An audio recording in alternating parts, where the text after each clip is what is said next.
ಸುಂದರ್ಪುರ್ ಕಾಡಲ್ಲಿ ಮಂಕು ಕೋತಿ ವಾಸಿಸ್ತಿತ್ತು. ಮಂಕು ತುಂಬಾನೇ ಕೆಟ್ಟದು. ಅದು ದಿನನಿತ್ಯ ಒಂದು ಮರದಿಂದ ಇನ್ನೊಂದು ಮರಕ್ಕೆ ಜಂಪ್ ಮಾಡ್ತಾ ಇರುತ್ತೆ. ಹಿಂಗೆ ಒಂದಿನ ಅದು ತುಂಬಾ ಸಂತೋಷದಿಂದ ಹಾಡಾಡ್ಕೋತಾ ಒಂದು ಮರದಿಂದ ಇನ್ನೊಂದು ಮರಕ್ಕೆ ಜಂಪ್ ಮಾಡ್ತಾ ಇರುತ್ತೆ. ಯಾರೇ ಕೂಗಾಡಲಿ ಇವರೇ ಹೋರಾಡಲಿ, ಮಂಕು ನಿನಗೆ ಸಮಸ್ಯೆ ಇಲ್ಲ, ತಿನ್ನೋಕೇನು ಭಂಗವಿಲ್ಲ, ಆಡೋಕಂತೂ ಅಡೆತಡೆನೇ ಇಲ್ಲ. ಆಗ ನದಿಯ ದಡದಲ್ಲಿ ಒಂದು ಕರಡಿ ಮಲ್ಕೊಂಡಿರೋದು ಕೋತಿಗೆ ಕಾಣಿಸುತ್ತೆ. ಮೋಲು ಕರಡಿ ಕಾಡಲ್ಲೇ ತುಂಬಾನೇ ಸೋಂಬೇರಿ. ಅದು ಯಾವಾಗ್ಲೂ ನಿದ್ದೆ ಮಾಡ್ತಿರುತ್ತೆ. ಓ, ಏನ್ ವಿಷಯ? ತುಂಬಾ ದಿನ ಆದ ನಂತರ ಮೋಲು ಕರಡಿ ನನ್ನ ಎದುರುಗಡೆ ಬಂದಿದೆ. ಇವನಿಗಂತೂ ಮಕ್ಕರ್ ಮಾಡ್ಲೇಬೇಕು. ಮಂಕು ಕೋತಿ ಸೈಲೆಂಟ್ ಆಗಿ ಹೋಗಿ ಅದರ ಕಿವಿಯಲ್ಲಿ ಚಿಕ್ಲಕ ಮಾಡುತ್ತೆ. ಮೋಲು ಕರಡಿ ನಿದ್ದೆ ಎದ್ದಿದ ತಕ್ಷಣ ಆ ಕೋತಿ ಒಂದು ದೊಡ್ಡ ಕಲ್ಲಿನ ಹಿಂದೆ ಹೋಗಿ ಬಚ್ಚಿಕೊಳ್ಳುತ್ತೆ. ಆರಾಮಾಗಿ ಮಲ್ಗೋಕ್ಕೂ ಯಾರು ಬಿಡಲ್ವಲ್ಲ ನನ್ನ. ಮೋಲು ಕರಡಿ ಆ ಕಡೆ ಈ ಕಡೆ ನೋಡಿ ಮತ್ತೆ ಮಲ್ಕೊಂಡ್ಬಿಡುತ್ತೆ. ಮಂಕು ಕೋತಿ ಮತ್ತೆ ಇನ್ನೊಂದ್ಸಾರಿ ಬಂದು ಅದರ ಕಿವಿಯಲ್ಲಿ ಚಿಕ್ಲಕ ಮಾಡುತ್ತೆ. ಮೋಲು ಕರಡಿ ಮತ್ತೆ ಭಯದಿಂದ ಎದ್ದೊಳುತ್ತೆ. ಯಾರು ಯಾರು ಯಾರಿಲ್ಲಿ? ನಾನೆಲ್ಲಿದ್ದೇನೆ, ಹಿಂದೆ ನೋಡೋ.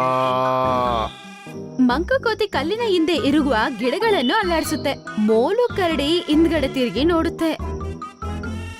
ಯಾಕ್ ನಂಗೆ ಏನು ಕಾಣ್ತಾನೆ ಇಲ್ಲ? ಏ ಕರಡಿ, ಸರಿಯಾಗಿ ನೋಡಿಲ್ಲೇ. ಮಂಕು ಕೋತಿ ಬಾಲು ಕರಡಿಯ ಮುಂದೆ ಒಂದು ಕಲ್ಲನ್ನು ಎಸೆಯುತ್ತೆ. ಮೋಲು ಕರಡಿ ಅಣ್ಣ ಎದ್ಬಿಡ್ತಾನೆ. ಆಗ ಮಂಕು ಕೋತಿ ಮರದ ಮೇಲೆ ಕೊಂಬನ್ನು ಅಲ್ಲಾಡಿಸ್ತಾ ಹೀಗನ್ನುತ್ತೆ. ಅರೆ ಕರಡಿ, ನೋಡಿಲ್ಲೇ, ನಾನಂತೂ ನಿನ್ ಮೇಲ್ ಕುತ್ಕೊಂಡಿದ್ದೀನಿ. ಯಾರು ನೀನು? ಮತ್ತೆ ಒಂದ್ ಪ್ಲೇಸಿಂದ ಮತ್ತೊಂದ್ ಪ್ಲೇಸಿಗೆ ಹೇಗೆ ಹೋಗ್ತಿದ್ಯಾ ನೀನು ಅಷ್ಟು ಬೇಗ? ನಾನಿಲ್ಲಿನ ಭೂತ, ಮತ್ತೆ ಈ ಕೆರೆ ನಂದು. ಭೂತನ? ಇನ್ನೊಂದ್ಸರಿ ನೀನು ನಾನು ಇಲ್ಲಿ ನೋಡಿದ್ರೆ ಅಷ್ಟೇನೆ, ನನಗೆ ತುಂಬ ಕೋಪ ಬಂದಿದೆ. ನಿನ್ನ ಹಾಗೆ ನುಂಗ್ಬಿಡ್ತೀನಿ ನಾನು. ಅಯ್ಯೋ ಕ್ಷಮಿಸ್ಬಿಡಿ, ನನ್ನನ್ನು ಬಿಟ್ಬಿಡಿ. ಅಯ್ಯೋ ಬಿಟ್ಬಿಡಿ. ಅಯ್ಯೋ ನಂಗೆ ಗೊತ್ತಿರಲಿಲ್ಲ ಇದು ನಿಮ್ಮ ಕೆರೆ ಅಂತ. ಇಲ್ಲ ಅಂದ್ರೆ ನಾನು ಇಲ್ಲಿಗೆ ಬರ್ತಾನೆ ಇರಲಿಲ್ಲ, ಇನ್ನಂತೂ ಬರೋದೇ ಇಲ್ಲ. ಮೋಲು ಕರಡಿ ತುಂಬಾನೇ ಭಯ ಪಟ್ಬಿಡುತ್ತೆ. ಅದು ನಡುಗ್ತಾ ಇರುತ್ತೆ. ಮಂಕು ಕೋತಿ ಆ ಮಜಾ ತಗೋತಾ ಇರುತ್ತೆ. ಆಗ ಒಂದು ಏಡಿ ಕೋತಿಯ ಬಾಲವನ್ನು ಕಚ್ಬಿಡುತ್ತೆ. ಆಗ ಆ ಕೋತಿ ಕಿರ್ಚುತ್ತಾ ಆ ಕಲ್ಲಿನ ಹಿಂದೆಯಿಂದ ಆಚೆ ಬರುತ್ತೆ. ಅಯ್ಯೋ, ನನ್ನ ಬಾಲ ಹೋಯ್ತು. ಅಯ್ಯೋ ಅಯ್ಯೋ ಅಯ್ಯೋ.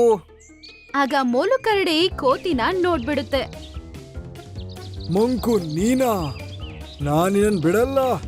ನನಗ್ ಭೂತಾಗಿ ಹೆದರ್ಸ್ತೀಯಾ? ಈ ಸರಿ ಅಂತೂ ನಾನು ಸರಿಯಾಗಿ ಸಿಕ್ಬಿದ್ದಿದ್ದೀನಿ. ಈ ಕರಡಿ ಹತ್ರ ನಾನ್ ಸಿಕ್ಬಿದ್ರೆ ನನ್ನ ಕತೆ ಮುಗೀತು. ಆಗ ಮೋಲು ಕರಡಿ ಕೋಪದಿಂದ ಮಂಕು ಕೋತಿಯ ಬಳಿ ಹೋಗುತ್ತೆ. ಮಂಕು ಕೋತಿ ಅಲ್ಲಿಂದ ಓಡೋಗೋದಕ್ಕೆ ಪ್ರಯತ್ನ ಪಡುತ್ತೆ. ಆದ್ರೆ ಹಿಂದ್ಗಡೆ ನದಿ ಇರುವ ಕಾರಣದಿಂದ ಎಲ್ಲೂ ಹೋಗಕ್ಕಾಗಿಲ್ಲ. ಆಗ ಮಂಕು ಕೋತಿಯ ಬೆಸ್ಟ್ ಫ್ರೆಂಡ್ ಮಿಂಕು ಮೊಲ ಅಲ್ಲಿಗೆ ಬರುತ್ತೆ. ಅದು ಹಿಂಪಾದ ಸ್ವರದಲ್ಲಿ ಫ್ಲೂಟ್ ಅನ್ನು ಊದುತ್ತೆ. ಆ ಹಿಂಪಾದ ಸ್ವರವನ್ನು ಕೇಳಿ ಮೋಳು ಕರಡಿಗೆ ನಿದ್ದೆ ಬಂದ್ಬಿಡುತ್ತೆ. ಮತ್ತೆ ಅದು ಅಲ್ಲೇ ನಿದ್ದೆ ಮಾಡ್ಬಿಡುತ್ತೆ. ಅರೆ ನನ್ನ ಫ್ರೆಂಡು, ನೀನ್ ಬಂದ್ಬಿಟ್ಟೆ. ಇಲ್ಲ ಅಂದ್ರೆ ನಾನ್ ಕರಡಿ ಕಲಿಸ್ತಿದ್ದೆ. ಈಗ ನಡಿ ನಡಿ, ಹೆದರ್ಕೊಂಡು ಕೈ ಕಾಲಲ್ಲಿ ಅಲ್ಲಾಡ್ತಿರ್ಲಿಲ್ಲ ನಿಂದು. ನಿನ್ನ ಈ ಬುದ್ಧಿ ಎಲ್ಲ ಬೇರೆಯವ್ರ ಹತ್ರ ತೋರ್ಸು. ನಾನಾ ಹೆದ್ರೋದ? ನಾನ್ ನೋಡ್ದೆ ಇಲ್ಲ. ನೀ ಎಲ್ಲ ಕೆಲ್ಸಗಳಿಂದ ಇದೆಯಲ್ಲ, ನೀನು ಸಿಕ್ಬೀಳ್ತೀಯ, ನನ್ನನ್ನು ಸಿಕ್ಕಾಕ್ಸ್ತೀಯ ನೀನು. ಮೊದ್ಲಿ ಕರಡಿ ಹೇಳೋದಕ್ಕಿಂತ ಮೊದ್ಲು ಇಲ್ಲಿಂದ ಓಡೋಗೋಣ. ಅರೆ ಚೋಟು, ನಮಗೇನು ಆಗಲ್ಲ, ನಾವು ಒಳ್ಳೆ ಫ್ರೆಂಡ್ಸ್ ಅಲ್ವೇನೋ? ಅಯ್ಯೋ, ಇಮೋಷನಲ್ ಮಾಡ್ಬಿಟ್ಟಿಯಲ್ಲೋ. ನಾವು ಹೋಗಿ ಈಗ ಒಳ್ಳೆ ಹಣ್ಣುಗಳನ್ನ ತಿನ್ನೋಣವಾ? ಮಂಕು ಕೋತಿ ಮತ್ತೆ ಮಿಂಕು ಮೊಲ ಅವುಗಳ ಫೇವ್ರೇಟ್ ಆದ ದ್ರಾಕ್ಷಿಯ ಮರದ ಹತ್ರ ಹೋಗುತ್ತೆ. ಮಂಕು ಕೋತಿ ಮರದ ಮೇಲೆ ಬೇಗ ಬೇಗ ಹತ್ಬಿಡುತ್ತೆ. ಮತ್ತೆ ಅಲ್ಲಿಂದ ದ್ರಾಕ್ಷಿಯನ್ನು ಕಿತ್ತು ಕೆಳಗಡೆ ಆಗುತ್ತೆ. ಮಿಂಕು ಅದನ್ನ ತಿನ್ನಕ್ ಶುರು ಮಾಡುತ್ತೆ. ಮಂಕು ಕೋತಿ ಅದೇ ಮರದ ಮೇಲೆ ಉಲ್ಟಾ ಮಲ್ಕೊಂಡು ತಿಂತಿರುತ್ತೆ. ಅಲ್ಲೇ ನಿಂತಿರುವ ಚಾಲು ತೋಳ ಮತ್ತೆ ಬುದ್ಧಿವಂತ ನರಿ ಎಲ್ಲ ನೋಡ್ತಾ ಇರುತ್ತೆ. ನಾನ್ ಕೇಳಿದ್ದೀನಿ ಮಂಗನ ತಲೆಯ ಬ್ರೈನ್ ತಿಂದ್ರೆ ಚೆನ್ನಾಗಿರುತ್ತಂತೆ, ಹೌದಾ? ಮತ್ತೆ ಮಂಕುನಂತ ಸೂಪರ್ ಆಗಿರೋ ತಲೆ ಓಡಿಸೋ ಮಂಗ ಆಗಿದ್ರೆ ಇನ್ನೂ ರುಚಿಯಾಗಿರುತ್ತಂತೆ. ಆದ್ರೆ ಈ ಮೊಲ ಮತ್ತೆ ಮಂಗದ ಫ್ರೆಂಡ್ಶಿಪ್ ಇದೆಯಲ್ಲ, ತುಂಬಾ ಒಳ್ಳೇದಿದೆ. ಅದ್ರಿಂದಾನೇ ಅವರು ಒಟ್ಟಿಗೆ ಇರೋದು. ಯಾಕಂದ್ರೆ ಇವರು ನಮ್ಮನಿನ್ನೂ ನೋಡಿಲ್ಲ. ಒಂದ್ಸರಿ ನಾವ್ ಈ ಮಂಗನ ಹತ್ರ ಮಾತಾಡಿದ್ರೆ ಮುಗೀತು ಮತ್ತೆಲ್ಲ ಕತೆ. ಹಾ ಹಾ ಸರಿ ಹೇಳಿದ್ಯಾ ನೀನು. ಮತ್ತೆ ಅವರಿಬ್ಬರ ದೃಷ್ಟಿ ಅಲ್ಲೇ ಇರುವ ಕೋತಿ ಮತ್ತೆ ಮೊಳದ ಮೇಲೆ ಇತ್ತು. ಇದು ಗೊತ್ತಿಲ್ಲದೆ ಇರುವ ಮಿಂಕು ಮೊಳ ಮತ್ತೆ ಕೋತಿ ಆರಾಮಾಗಿ ತಿಂತಾ ಇತ್ತು. ಆಗ ತೋಳ ಅದರ ಧ್ವನಿಯನ್ನು ಬದಲಾಯಿಸಿ ಹೆಲ್ಪ್ ಮಾಡಿ ಅಂತ ಕಿರ್ಚುತ್ತೆ. ಕಾಪಾಡಿ ಕಾಪಾಡಿ, ಯಾರಾದ್ರೂ ನನ್ನನ್ನ ಕಾಪಾಡಿ. ಯಾರೋ ಸಮಸ್ಯೆಯಲ್ಲಿದ್ದಾರೆ ಅನ್ಸುತ್ತೆ. ಹಾ, ನಾವು ಅವರಿಗೆ ಹೆಲ್ಪ್ ಮಾಡ್ಬೇಕು. ಮಂಕು ಕೋತಿ ಬೇಗ ಬೇಗ ಒಂದ್ ಮರದಿಂದ ಇನ್ನೊಂದ್ ಮರಕ್ಕೆ ಜಂಪ್ ಮಾಡ್ತಾ ಹೋಗ್ಬಿಡುತ್ತೆ. ಆದ್ರೆ ಮಿಂಕು ತೋಳ ಆಗ ಮರದ ಕೆಳಗಡೆ ಇರುವ ತೋಳದ ಕಾಲಿನ ಪ್ರಿಂಟ್ಸ್ ಅನ್ನು ನೋಡುತ್ತೆ. ಆಗ ಅದು ಅರ್ಥ ಮಾಡ್ಕೊಳ್ಳುತ್ತೆ ಇದೇನೋ ನಾಟಕ ಅಂತ. ಇದು ಯಾರ್ದೋ ಪ್ಲಾನು ನಮ್ಮನ್ನ ಹಿಡಿಯಕ್ಕೆ. ಇದನ್ ಮಂಕುಗೆ ನಾನು ಹೇಳ್ಬೇಕೀಗ. ಮಂಕು ಕೋತಿ ಎಗರ್ಕೊಂಡ್ ಮುಂದೆ ಹೋಗಿದ ತಕ್ಷಣ ಮರದ ಕೊಂಬು ಒಡೆದೋಗುತ್ತೆ. ಆಗದು ಕೆಸರಿನಲ್ಲಿ ಹೋಗಿ ಬಿದ್ಬಿಡುತ್ತೆ. ಈಗ ಈ ಮಂಗ ಬಂತು ನಮ್ಮ ಹತ್ರ. ಈಗ ನಾವ್ ಇದನ್ನ ಆರಾಮಾಗಿ ತಿಂದು ಆರಾಮ್ ಮಾಡೋಣ. ಓ, ಇದು ನಿಮ್ಮ ಪ್ಲಾನಾ? ಹಾ, ಚಾಲು, ತೋಲ ಮತ್ತೆ ಬುದ್ಧಿವಂತ ನರಿ ಅದನ್ನ ಅಟ್ಯಾಕ್ ಮಾಡೋದಕ್ಕೆ ಹೋಗುತ್ತೆ. ಆಗ ಹಿಂದೆಯಿಂದ ಸಿಂಹ ಗರ್ಜನೆ ಶಬ್ದ ಅವ್ರಿಗೆ ಕೇಳಿಸುತ್ತೆ.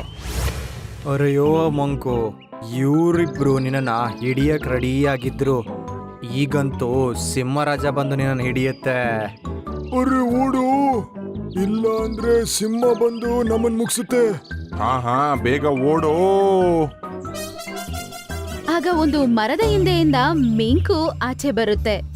ಓಹೋ, ಆ ಸಿಂಹ ನೀನಾ? ನಾನಂತೂ ಹುಲಿರಾಯ ನನ್ನ ಹಿಡ್ದ ಅಂತಾನೆ ಅನ್ಕೊಂಡಿದ್ದಿವತ್ತು. ಹೇಗಿತ್ತು ನನ್ನ ಆಕ್ಟಿಂಗು? ಸೂಪರ್ ಆಗಿತ್ತು ಕಣ. ಅರೆ, ನಾನ್ ನಿನ್ ಜೊತೆ ಇರೋ ತನಕ ನಿನಗೇನು ಆಗಲ್ಲ. ನಮ್ಮ ಫ್ರೆಂಡ್ಶಿಪ್ ತುಂಬಾ ಸ್ಟ್ರಾಂಗ್ ಅಲ್ವಾ? ಮಿಂಕು ಮೊಳ ಕೋತಿಗೆ ಆ ಕೆಸರಿನಿಂದ ಆಚೆ ಬರೋದಕ್ಕೆ ಸಹಾಯ ಮಾಡುತ್ತೆ. ಹಾ, ಮೈಯೆಲ್ಲ ಮಣ್ಣಾಗೋಗಿದೆ ಕಣ. ನಡಿ, ನದಿ ಹತ್ರ ಹೋಗಿ ಸ್ನಾನ ಮಾಡ್ಕೊಂಡ್ ಬರೋಣ. ಇಬ್ರು ಡ್ಯಾನ್ಸ್ ಮಾಡ್ತಾ ಹಾಡಾಡ್ಕೋತಾ ನದಿ ಹತ್ರ ಹೋಗ್ತಾರೆ. ಇಬ್ರು ಒಬ್ಬರ ಮೇಲೆ ಒಬ್ರು ನೀರ್ ಹಾಕೋತಾ ಆಡಾಡ್ಕೋತಾ ನೀರೆಲ್ಲ ಆಡ್ಕೋತಾ ಸ್ನಾನ ಮಾಡ್ಕೋತಾ ಎಂಜಾಯ್ ಮಾಡ್ತಾ ಇರ್ತವೆ. ಈ ಮಂಕು ಮಂಗ ಸೂಪರ್ ಮಂಗ. ಮತ್ತೆ ಪಿಂಕು ಮೊಲ ಯಾವತ್ತೂ ಇರುತ್ತೆ ಚೆನ್ನಾಗಿ. ನಮ್ಮ ಫ್ರೆಂಡ್ಶಿಪ್ ಇರುತ್ತೆ ಚೆನ್ನಾಗಿ. ಇರ್ತೇವಿಬ್ರು ಜೊತೆ ಜೊತೆಯಾಗಿ.